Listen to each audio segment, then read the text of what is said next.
Hey, everybody. Great to have you with us today. I have a very special two guests, and I love this topic because this topic touches you every single day, whether you realize it or not. It's governance. And this may not sound like a word that you use all that time, but the reality is that our whole lives are affected by this. So, Deborah, what do you mean by governance? That's a big question. Governance is the system by which organizations are directed and controlled. So Yeah. that's a whole big sentence, but basically governance is how we lead, whether we lead our lives, whether we lead our community, whether we lead our government, whether we lead our church, whether we lead our corporations. Governance is the way in which we provide leadership to the world. Ooh, I love that. And you have David here, and together you've written, I think, 5 to 7 books. Like, it depends on how we count them, but David, what you just keep writing them. Yeah, I mean, we've got all this over 30 years of experience working with boards, and it just occurred to us that we should be sharing a lot of that knowledge and frameworks and approaches and tools and practical tips with the next generations of people to come. Well, listen, you both are overcomers. I know that we've been connected now. I'm just gonna throw out a number. Has it been about 7, 8 years? Yeah, something like that. Something like that, yeah. And it's been awesome to see your journey. You are crushing it in Canada and around the world. Mhm. It really is an international type business. But I want to show people the book. I want to show them the subtitle. I'm part of different organizations that have governance. So I love the subtitle, How to Secure Your Seat on the Board of Directors to Make an Impact, Advance your career, and grow your income. Deborah, do you really believe that some people should pursue a seat on a board? Like, why would they actually pursue that? Well, I think there's some people that should pursue a seat who don't, and there are people who pursue seats and get on boards, and they should probably never have been on the board in the first place. So, I mean, Wow. we have spent our careers raising the leadership level in boardrooms across sectors, industries, nations all around the world, really one board member at a time.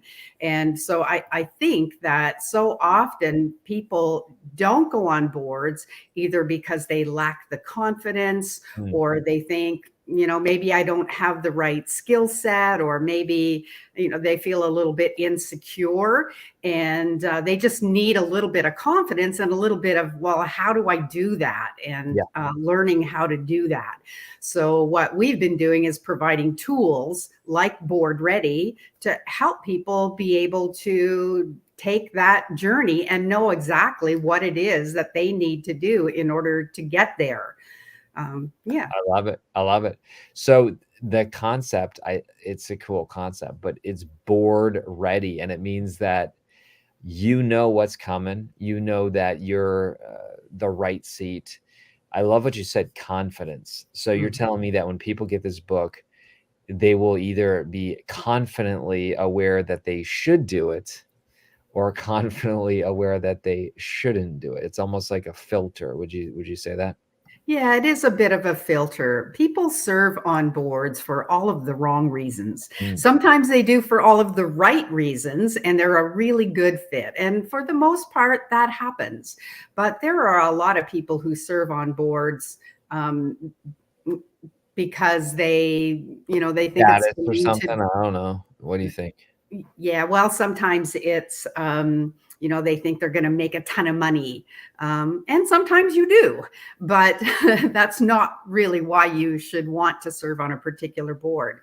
Sometimes they do it because it builds their ego Mm. and makes them feel good, or because they can't say no because somebody asked them to do it and they feel guilty saying Wow. no. So they say yes, Mm. and they're really not invested. They're really not the best fit for that board. And so Board Ready helps people understand what it takes to get on a board, how to do it. It's a practical step-by-step, how to even know what the board is looking for, what they want and what they need, and therefore how you're going to fit on that board. Wow. So David, I sat on a church board for several years. Let me ask you a question. Do you think it's a bad thing for someone to not be board ready? Well, I think if like put it this way, it depends on the kind of organization. Yeah. Some of the boards, a lot of the boards we work with, one of the sayings we like to use is, this is not a training board. In other words, by the time you join a board of an organization of a certain breadth and complexity, you'll have been expected to move up that learning curve and have become board ready and have a professional director designation and not have to be taught those skills after you join the board. Now, a church board, a local soccer team, a lot of small charity boards, those are training boards in many ways. They can't expect to have fully qualified, fully experienced people on every seat on the table. A lot of the people there are volunteers. They're passionate. So those are boards where you're learning. You're becoming more board ready.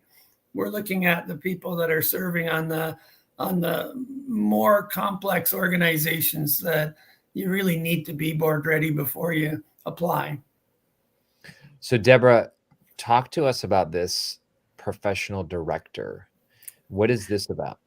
Okay. Well, we have a professional director education and certification program through the Professional Director Institute. And in that institute, we help boards become board ready so that they would, as David says, those boards of a higher sort of scope and complexity, you're board ready when you hit the ground. And some boards will expect that. And when you read our book, Board Ready, you'll understand how to know which boards expect that and which ones don't. As you get onto larger boards, and that's really kind of the progression most people want to work toward. They start on a community board and they build up and they progress. They're going to, in this day and age, you need director certification. I mean, it's just something that you need to do. And so our institute helps people to get there. But, board ready is a journey, getting ready to be on a board. So the book helps you understand what boards are looking for, what they need, and how to get on that board and what that journey is going to look like for you. And the director education program gets you board ready. So you're telling me that some people actually make income from being on a board? Absolutely. Certainly. Wow. Yes. Yeah. Is that, I don't know, you tell me, because this is new to a lot of people. Is that a good thing? Is it a good thing to get paid to be on a board? What do you think? Well, I think a laborer's worth his due. And, if you are serving on an organization that is providing value to the community, to the organization, that you should be paid for the value that you add. That's good. That's good. So what types of people do that professional director? Are you talking about like, is there certain ages or demographics? What do you think? David, do you want to take that? Oh, we have people from all walks of life. We have some people that are coming towards the end of their sort of first career and they're looking to a second career as a professional director. So baby boomers, Gen Xers, but we get some young people that are early on, even in their first career, that are thinking board service can be sort of one of those gigs that I do as part of my whole suite, my calling. So all sectors, all ages, all educational backgrounds, because keep in mind the diversity of boards and the diversity of people that boards are looking for. It's a broad range of individuals in the program, all, genders and geographies and ethnic backgrounds and nationalities right across. It used to be that if you were just in the right network, then you were considered board ready. And it didn't matter if you were board ready or not. You had the right friends, the right network. And nowadays, that's just not the case. It's a part of it. You have to be networked, and Board Ready tells you how to do that, the book. But it's not just about being connected. You have to be prepared. You have to have the right sort of skill set. They're looking for particular profiles and skill sets and experience sets and character. And so it really is much more of a process nowadays, not just who you know. Mm. So it used to be more about the networking, who you know. Yes. Yeah, that was how you used to get a board seat. And as Debra says, there's still some of that. Like, what do we know about this person? I'm not sure I want a complete stranger on a board, but far more looking at particular competencies. Do I have someone of good ethical character? Do I have someone who can read financial statements? Do I have someone who understands environment, social governance impacts and trends? Do I have someone who really gets the business model of the strategy of the organization? And you can think of a board as a portfolio where you've got a dozen people or so, each bring a particular set of skills to the table. Sure. Now, what do you think makes a good board member? In other words, you probably don't want someone who's just a yes person. You want them to voice their opinion if they have one, but I could imagine that you also don't want someone who's not self-aware, who weighs in strongly on every point. What's the balance, Debra? Well, I think you want someone, they look for people who have emotional intelligence. In fact, a lot of boards will test for that. They'll test personality types because they want a portfolio approach right across the board. So you definitely are. It's not a cakewalk. That's really part of why we wrote the book, because it is a process and it's step by step. And other books about governance, most governance books talk about governance.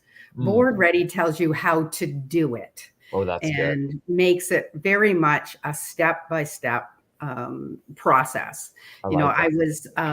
I was at my doctor's the other day, because you ask about, who should be on a board. And we were just chatting, and I was telling him that I had another book coming out. He said, "Oh, what's it called?" And as soon as I said Board Ready, he said, "I need that book." Really? He said, "I'm getting to that place where I really need to give back to my community." And I said, "Well, you might be able to make some money on the way too." And he said, "I'm not interested in money." And some people aren't. He said, "I'm interested in giving back. I'm at that stage in life, and I want to find out how I would fit on a board, and am I ready to do that?" So it's really quite a process. Not that you gotta share personal information about this guy, but does somebody usually go into a board that they are in that industry? Like, in other words, do doctors go on doctor boards, or well, that's a really good question. You want to have on your board people with industry experience so that they understand all of the impacts around it. They don't all have to be. That's part of that portfolio approach. Yeah. I think what happens is we think about getting people on boards, and they need to have courage. They need to have character. They need to have a sense of calling. In other words, do they fit with that board? Do they feel like they fit? Are they invested in that? And so we do see people like doctors who get onto boards that are related to the medical field, whether that's say the Doctors Association, whether that's a hospital board, perhaps, maybe it's one of the national or the provincial healthcare organizations, maybe it's a pharmacy association. Maybe it's a pharmaceutical company board where they could make a fair amount of income if they sought to get on one of those boards and yet make a difference in the pharmaceutical industry. Wow. So that is a really good example of how you get that sort of industry fit. It may not be the exact industry, but it would be something that they would have a sense of passion and calling for. David, how did you get into this whole topic, or was it just, hey, Debra's into it, I'm gonna make it, or maybe she followed you into it? I don't know. No, I followed her. She founded the consultancy way back in 1991, and then I was actually CEO of a big credit union, and we got taken over by an even bigger credit union. So I came home that day after. She said, "Boy, you're home awful early. What happened? Did you get fired?" I go, "Well, yeah, actually I did." She goes, "Okay, well, you can spend the rest of the day moping, but starting tomorrow morning, you work for me." And never looked back. Wow, I love that. That is awesome. Debra, that's a good story. I could see that, actually. I could see that. So what is this program about? I see guided and I see, cohort. Talk to us about this.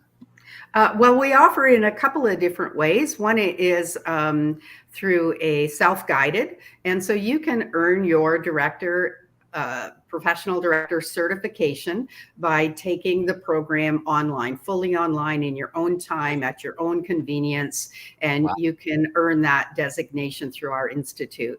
We do offer live cohorts from time to time, usually once a year or maybe twice a year. We'll do a live cohort. I believe we've got one coming up this fall if you wanted to join one of those cohorts. And you'll find out information about that here on just using our website. We also do this program for groups or organizations. So, for example, David talked about being in the credit union sector. We've done this for credit union boards where they bring their entire board in, all of their executive team, and they all go through the program together. They all earn their designation, which is actually really powerful, because what happens is they're all speaking governance through the same language. They're using the same terms. They understand it in the same way, and they get a fulsome education in terms of understanding what their role is in governance and how you do governance. And then they're together, they're in lockstep. Yes. And it's actually a really powerful way to do this. So you can earn it as an individual, you can earn it as an organization, you can earn it just by going online and taking the program, or you can join us live.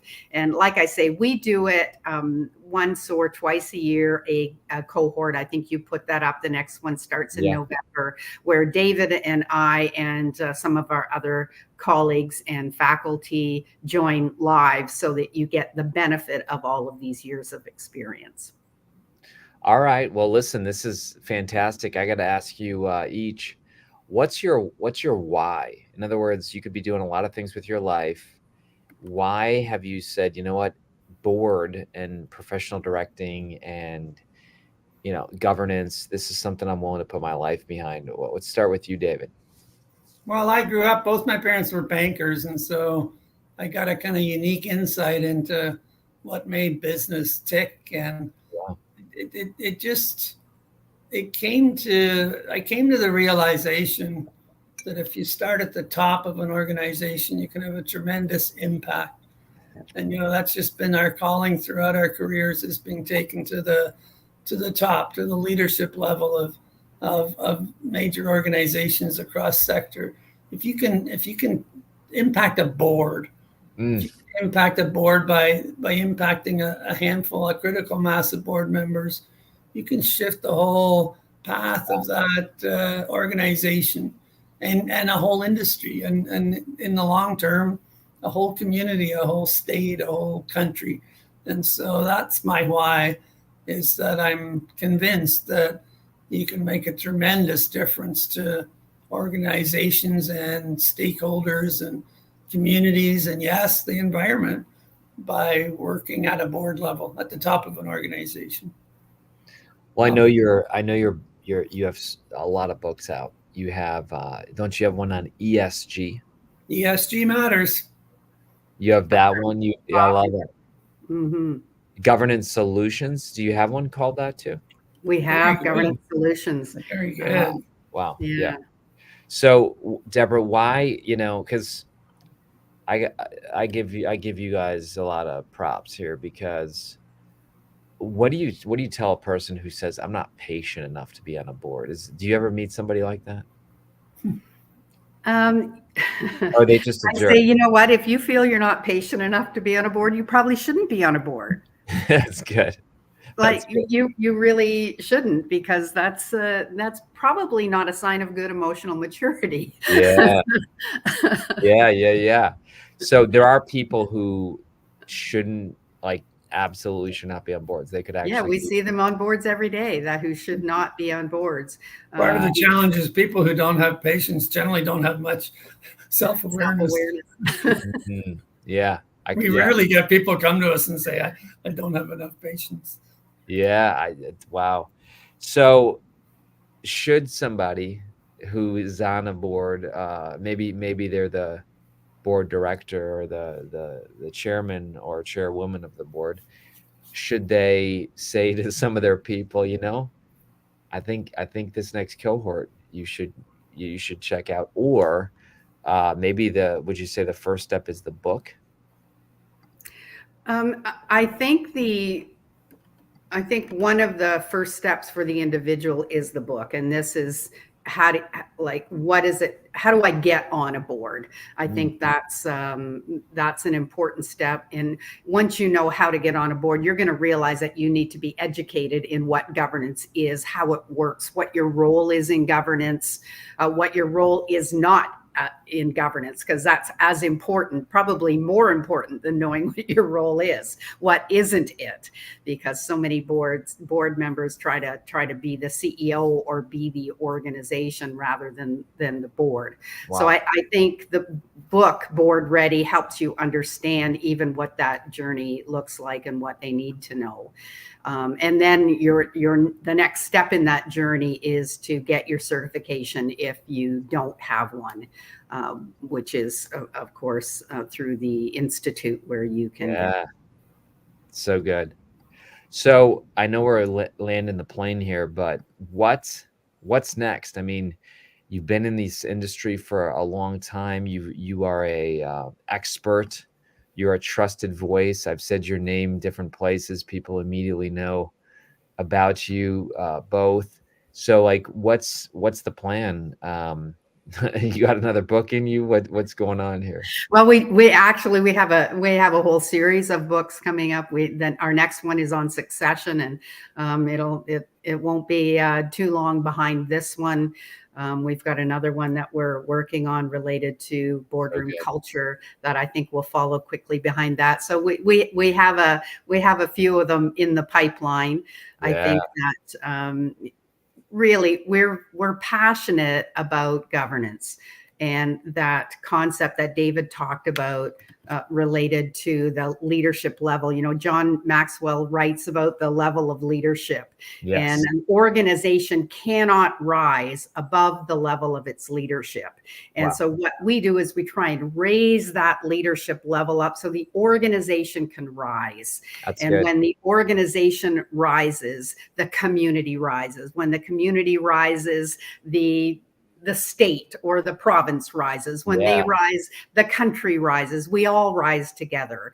And so our passion really is about raising that leadership level up and finding tools and mechanisms and how-to guides to show people how to do that, how to become better leaders, how to know what it even is to lead, how to know what it even means to be a board member, and why that matters. So that's what we're passionate about. So what's next for us? We're just going to keep going until we're in the ground. We're just going to keep going because it matters. It makes a difference, and it fuels us. I love it. Well, David, I can see the fire in both of you. I mean, you know what, but it's cool. You know, I think of Dave Ramsey, I think of finances. I think of John Maxwell, I think of leadership. I think of you both, I think of governance. And that says a lot when you can define a person by the value they contribute. You're known for it. So your company's fantastic, your teams. It's been a pleasure to publish with you multiple times. But I just want to encourage everybody, you know, somebody who's on a board. We have mailers come to our house. Here's on the school board. Here's on the town board. We have church boards. Even I'm teaching now at Cedarville University, and they have a board that's very important for the direction of where the entire school is headed. So thank you for doing this book. I know it's a labor of love. It really is a lot of work to do a book, but you have given us the best thinking. I'll let you kind of say the last word. So David, we'll go to you first. We'll give Debra the last word, but anything else you want to say? Yeah, I would just encourage people out there who might not have really thought about whether board services for them to have a look at this and kind of do the exercises in the book, and at the end of it, ask yourself, are you board ready? Because you might be pleasantly surprised. As you say, boards are in every single sector. They're hugely important. Wow. And you don't need to be an expert in a particular subject, because boards are portfolios. They're looking for community leaders. They're looking for someone like you with your skill set and your character. So I strongly encourage people to jump into the pool and give it a go. Love it. How about you, Debra? Well, governance matters. It makes a difference. And, I guess I would speak to the women out, I'm going to just give a shout out to women, because there so many women kind of lack the confidence, or they think, well, I can't do it, or, they lack the confidence to do it. I'm just going to say that. I'll just throw it out there. And the truth of the matter is, many other people on boards, whether that's men, I can say men, sometimes they're overconfident. And I think we can equalize that. Yeah. And I think there are so many women out there who are amazing leaders, who have the character, who have the calling, who have the courage, who have the capacity and the ability to lead. And they just don't know what steps to take and how to do it. And this book will help give you the confidence to do that. It's for men too. I don't want to get myself in trouble here. But I just a shout out to women, because so many women don't take those steps. And I believe they should. I think the leadership level of the world would be raised if more women did. Yes. Well, we see that today. Our world is crying out for good leaders, good governance, and we see good examples and poor examples. So this book, Board Ready, folks, check it out. It just came out literally within the last 24 hours. And congratulations, Debra and David. Thank you. Hey, appreciate it. Thanks for hosting us today. Awesome. Go get the book, and definitely check out that certification as well, folks. And like she said, there's even a way to make income and create value as well. So have a great day. We'll see everybody.